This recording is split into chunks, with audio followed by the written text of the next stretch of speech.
ఇక డీటెయిల్స్లోకి వెళితే సీఎం రేవంత్ రెడ్డి ప్రాతినిధ్యం వహిస్తున్న కోనగల్ నియోజకవర్గం దుద్యాల మండలంలో ఫార్మా కంపెనీ ఏర్పాటు కోసం సోమవారం నిర్వహించిన భూసేకరణ ప్రజాభిప్రాయ సమావేశం రణరంగంగా మారిన విషయం తెలిసిందే.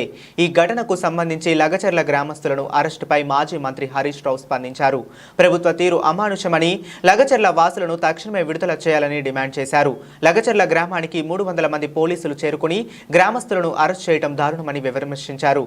ఫార్మా భూసేకరణకు నిరాకరించిన వాళ్ళను పోలీసులతో బెదిరించాలని చూపడం దారుణం. అర్ధరాత్రి పోలీసులతో ప్రభుత్వ దమనకాండ నిర్వహించబడటం సర్వే కాదన్నారు. ప్రభుత్వం తీరును ఖండిస్తున్నాం అన్నారు. ప్రజాభిప్రాయాన్ని తెలుసుకోకుండా భూసేకరణ చేపట్టడం వెనుక ఉన్న రేవంత్ రెడ్డి ఉద్దేశం ఏమిటో తెలియాలి అన్నారు.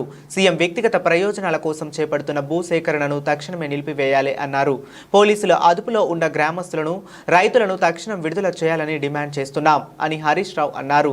ఈ మేరకు ఆయన ఎక్స్ వేదికగా స్పందించారు. కాగా ఫార్మా కంపెనీకి భూసేకరణ విషయమై రైతులతో మాట్లాడేందుకు వికారాబాద్ జిల్లా కలెక్టర్, అదనపు కలెక్టర్తో పాటు ఇతర అధికారులు సోమవారం ప్రయత్నించారు.